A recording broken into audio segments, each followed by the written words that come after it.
अस्सलाम वालेकुम। बिस्मिल्लाहिर्रहमानिर्रहीम। शहीद होने वाले लोगों के बारे में कुरान में क्या लिखा है? फिलिस्तीन में छोटे छोटे मासूम बच्चे जो अपनी जानों की कुर्बानियां दे रहे हैं, अल्लाह तबारक व तआला आगे उनके साथ क्या मामला फरमाएगा। कुरान के सबसे आखिरी पारा में एक सूरह है कि जिसे सूरह बुरूज कहा जाता है। उसकी चौथी आयत में अल्लाह ताला फरमाता है, इस आयत में अल्लाह ताला ने जो जिक्र फरमाया है कि जिनके बारे में हदीस की सबसे बड़ी किताब मुस्लिम शरीफ में मुकम्मल एक वाक्य आया है, जिसका जिक्र है कि हमारे हुजूर नबी करीम सल्लल्लाहु तआला अलैहि वसल्लम ने एक बार सहाबा इकराम को यह वाक्य सुनाते हुए फरमाया कि आज से 1000 साल पहले एक बादशाह हुआ करता था जो कि एक बहुत जालिम था। वह लोगों को मजबूर करता कि सभी उसे अपना खुदा मानकर उसके सामने सजदा करें। दोस्तों, यहाँ पर एक बात याद रखें कि ये बादशाह फिरौन नहीं था, बल्कि यह कोई दूसरा बादशाह था। उस बादशाह के जमाने में एक बहुत बड़ा जादूगर था।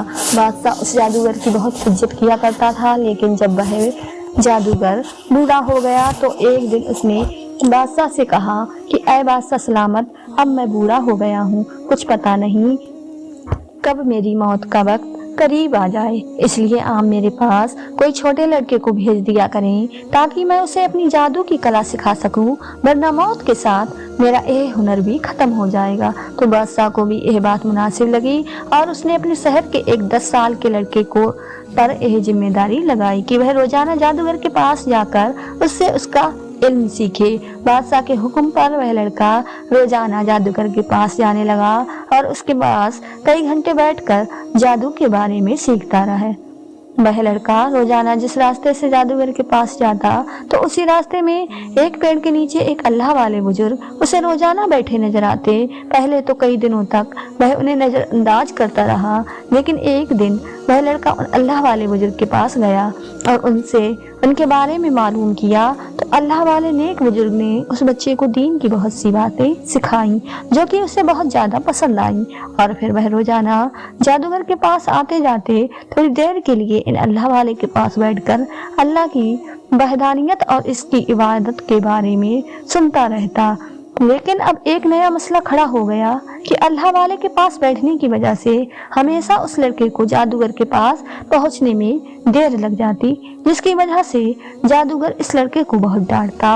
और जब यह लड़का लौटते हुए उस अल्लाह वाले के पास बैठता तो घर पहुंचने में देर हो जाती, जिसकी वजह से घर वाले भी बहुत गुस्सा होते। आखिर जब इस मसले की शिकायत उस लड़के ने अल्लाह वाले बुजुर्ग से की तो उन्होंने मशवरा दिया कि ऐ बेटा, तुम दीन समझने के वास्ते इतनी कुर्बानियां दे रहे हो, इसलिए तुम एक काम करो कि जब जादूगर तुमसे पूछे कि आखिर इतनी देर क्यों हो गई तो उससे कह देना कि घर वालों ने रोक लिया था, और जब घर वाले पूछे कि आखिर इतनी देर क्यों लगी तो कह देना कि जादूगर ने रोक लिया था। लेकिन याद रखना कि कभी भी किसी के सामने मेरा जिक्र ना करना, यह मेरे लिए एक मुसीबत का सामान होगा। अल्लाह वाले की नसीहत पर उस लड़के ने ऐसा ही करना शुरू कर दिया।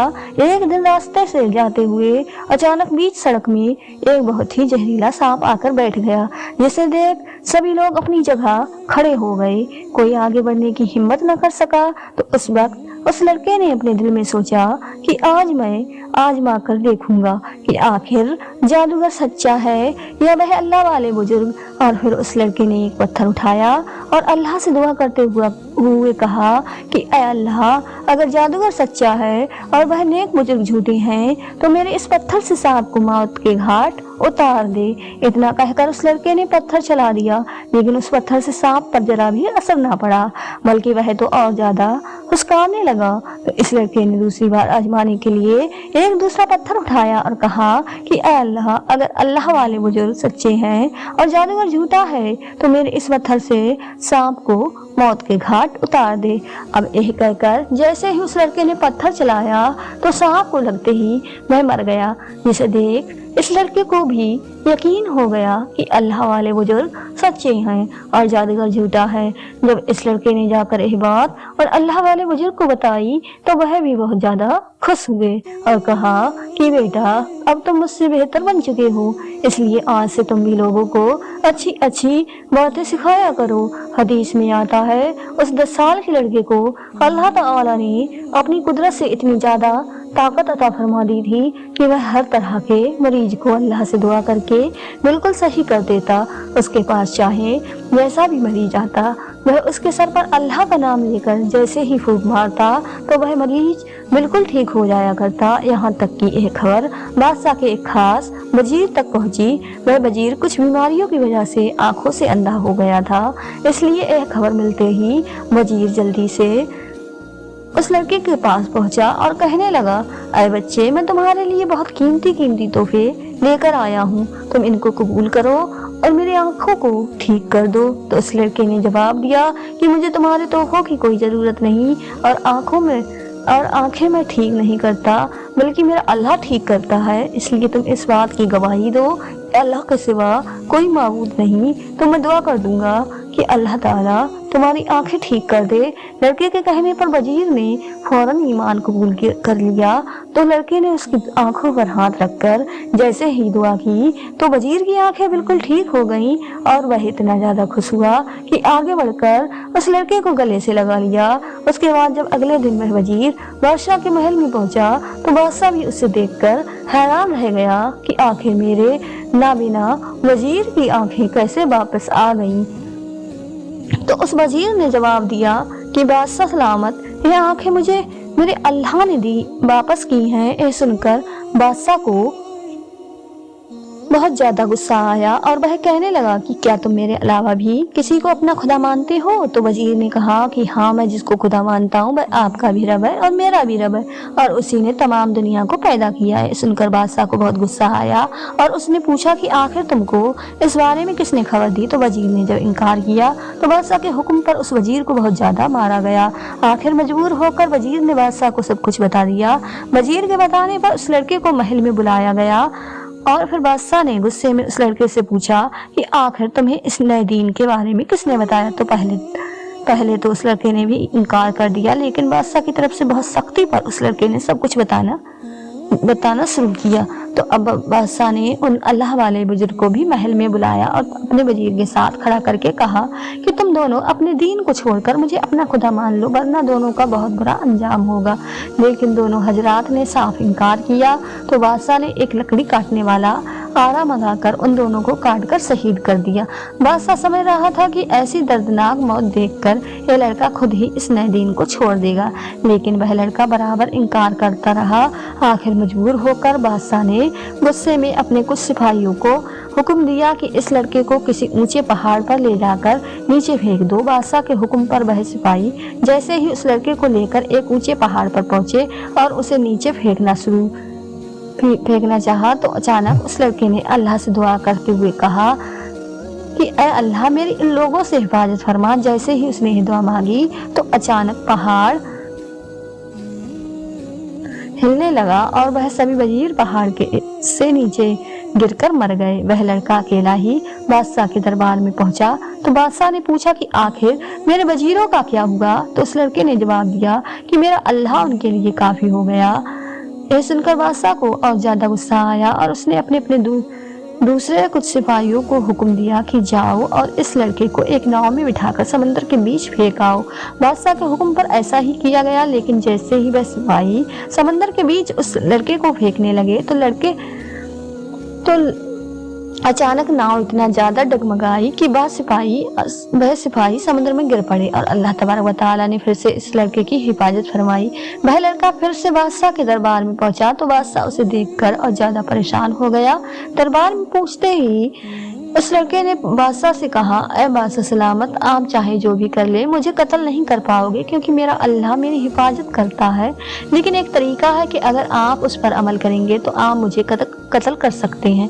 بادشاہ نے پوچھا کہ آخر وہ کیا طریقہ ہے؟ تو لڑکے نے جواب دیا کہ آپ ایک میدان میں ملک کے سارے لوگوں کو جمع کریں اور پھر ایک بڑی سی لکڑی میں مجھے باندھ کر لٹکا دیں، پھر دور کھڑے ہو کر ایک تیر پر بسم اللہ ربی غلام پڑھ کر وہ تیر میری طرف چلا دے، ایسا کرنے سے آپ مجھے قتل کر سکتے ہیں۔ بادشاہ نے ایسا ہی کیا کہ سارے کے سارے ملک کے لوگوں کو جمع کیا اور پھر لڑکے کو لکڑی سے باندھ کر بسم اللہ ربی غلام پڑھ کر ایک تیر چلایا۔ تیر سیدھے جا کر اس لڑکے کے گردن میں لگا کہ جس کی وجہ سے اس لڑکے کی شہادت ہو گئی۔ لیکن یہ منظر دیکھ میدان میں کھڑے سبھی لوگوں کو یقین ہو گیا کہ بادشاہ نے تیر چلانے سے پہلے جس اللہ کا نام لیا وہی ہمارا اصلی خدا ہے، کہ جس کے نام پر اس چھوٹے لڑکے نے اپنی جان قربان کر دی۔ اور پھر اسی وقت میدان میں کھڑے ہزاروں لوگ اللہ پر ایمان لے آئے کہ جسے دیکھ بادشاہ بہت زیادہ غصہ ہوا۔ آخر بادشاہ نے حکم جاری کیا کہ جو بھی اللہ پر ایمان لایا ہے میں ان سبھی کو جلا کر ختم کر دوں گا۔ اور پھر بادشاہ نے ایک بھڑکتی آگ جلوائی کہ جس میں ان سبھی ایمان والے لوگوں کو زندہ ہی جلا کر شہید کر دیا۔ قرآن میں انہی لوگوں کو اصحاب الاخدود کہا گیا ہے۔ حضور صلی اللہ تعالی علیہ وسلم نے فرمایا کہ جو بھی اللہ کی راہ میں شہید ہوتا ہے تو اسے اللہ تبارک و تعالی کئی طرح سے نوازتا ہے۔ نمبر 1، اس کا خون زمین پر گرنے سے پہلے ہی اس کی مغفرت کر دی جاتی ہے اور جنت میں اسے اس کا ٹھکانہ دکھا دیا جاتا ہے۔ نمبر 2، اسے قبر کی عذاب سے محفوظ رکھا جاتا ہے اور نمبر 3، اسے قیامت کے دن کوئی بھی گھبراہٹ نہ ہوگی۔ قیامت کے دن گھبراہٹ نہ ہونے کا مطلب یہ ہے کہ اور سبھی انسانوں سے تو حساب لیا جائے گا، لیکن شہید بغیر حساب کتاب کے ہی جنت میں داخل ہوگا، اس نے چاہے زندگی میں جتنے بھی گناہ کیے ہوں۔ اللہ کی راہ میں شہادت کی وجہ سے اس کے سارے گناہ معاف کر دیے جائیں گے اور اس کے سر پر ایک ایسا تاج رکھا جائے گا کہ جس کی خوبصورتی کائنات کی ہر چیز سے بڑھ کر ہوگی، اور اسے اختیار دیا جائے گا کہ وہ اپنے گھر والوں میں سے 70 سے زیادہ لوگوں کی سفارش کر کے انہیں جنت میں لے جا سکتا ہے۔ قرآن میں اللہ تعالیٰ نے شہید بندے کی اتنی زیادہ فضیلت بیان کی ہے کہ فرمایا، اے لوگو تم میرے شہید بندے کو مرا ہوا مت کہو، وہ تو میرے پاس زندہ ہے اور میں اسے اپنے پاس سے رزق دیتا ہوں۔ ان سبھی روایتوں سے معلوم ہوتا ہے کہ شہید انسانوں کو اللہ تبارک و تعالی بہت زیادہ نعمتوں سے نوازتا ہے اور ہمارے سامنے وہ مردہ شکل میں نظر آتے ہیں، لیکن اللہ تعالی فرماتا ہے کہ نہیں، یہ تو ہمارے پاس زندہ ہوتے ہیں۔ مردہ تو وہ لوگ ہو جاتے ہیں کہ جو اپنے گھروں میں عام موت مرتے ہیں۔ روایتوں سے معلوم ہوتا ہے کہ جو بندہ شہید ہوتا ہے تو اس کے جسم میں شہادت کے وقت ذرا بھی درد نہیں ہوتا، وہ صرف ہمیں خون میں تڑپتا نظر آتا ہے، لیکن حقیقت میں اسے اللہ تعالیٰ اپنی راہ میں شہید ہونے کا کچھ الگ ہی مزہ دے رہا ہوتا ہے۔ اس لیے حدیث میں آتا ہے کہ جنت میں جانے کے بعد اللہ تعالیٰ سبھی سے پوچھے گا کہ تم میں سے کوئی دنیا میں واپس تو نہیں جانا چاہتا، تو سبھی انکار کر دیں گے، لیکن شہید کہے گا کہ یا اللہ مجھے ایک بار پھر سے دنیا میں بھیج دے تاکہ میں تیرے لیے پھر سے شہید ہو جاؤں اور مجھے پھر سے وہ مزہ ملے جو جنت میں بھی نظر نہیں آتا۔ پیارے دوستو، اگر آپ کو ہماری ویڈیو اچھی لگی ہو تو چینل کو سبسکرائب کر لیں اور بیل آئیکن پریس کر دیں، جس سے آپ کو نوٹیفیکیشن ملتا رہے۔ اللہ حافظ۔